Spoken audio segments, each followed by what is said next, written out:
digital content creators. They function as educators, reviewers, satirists, entertainers, musicians and influencers.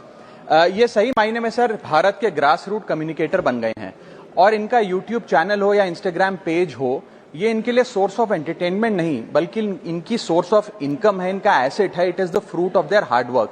But एक चीज से ये सब परेशान हैं और उस मुद्दे को आज मैं सदन में उठाना चाहूंगा. That is the issue of fair use and arbitrary copyright strikes by digital platforms.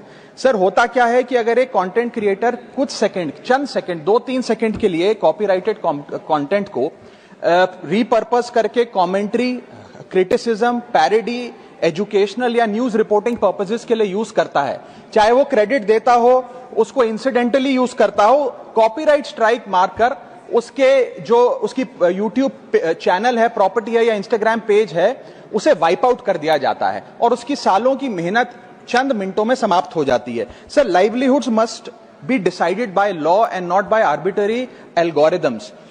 Sir, this by no means that one is against copyright holders. उनके हार्डवर्क और ओरिजिनलिटी को रिस्पेक्ट करने की जरूरत है, लेकिन यह समझने की जरूरत है that fair use is not piracy.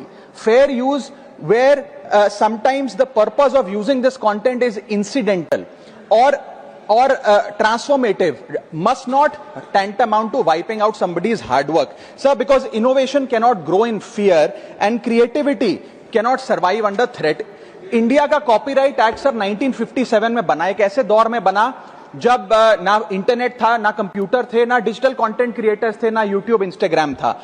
And this act lakhs the very definition of digital creators. ये फेयर डीलिंग की बात करता है, लेकिन फेयर डीलिंग की बात किताबों, मैगजीन और जर्नल के कॉन्टेक्स्ट में करता है, जो उस दौर की इंफॉर्मेशन डिसेमिनेशन के सोर्सेज थे, ना कि आज के दौर की. इसीलिए मैं 3 मांगे आज सदन में लेकर आया हूं. मेरी पहली मांग है, amend the copyright act of 1957 and define digital fair use. परिभाषित करिए कि ट्रांसफॉर्मेटिव यूज क्या है, जैसे कि commentary, satire, critic, explanation. Define करिए कि इंसिडेंटल यूज क्या होता है, कि अगर बैकग्राउंड में ऑडियो विजुअल चंद सेकंड्स के लिए चले तो वो इंसिडेंटल यूज है या पूरे कंटेंट को वो वाइप आउट करें. Proportionate use, educational use, public interest use and non commercial use की परिभाषा देने की आज आवश्यकता है. दूसरी मेरी मांग है sir, bring in the proportionality doctrine in copyright enforcement. कि बैकग्राउंड में मान लीजिए कुछ सेकंड के लिए कोई वीडियो और साउंड चला, उसका यह मतलब नहीं होना चाहिए कि कंटेंट क्रिएटर की सालों की मेहनत कुछ चंद सेकंड्स में समाप्त हो जाए. My third demand sir is that mandatory due process before take down. किसी का भी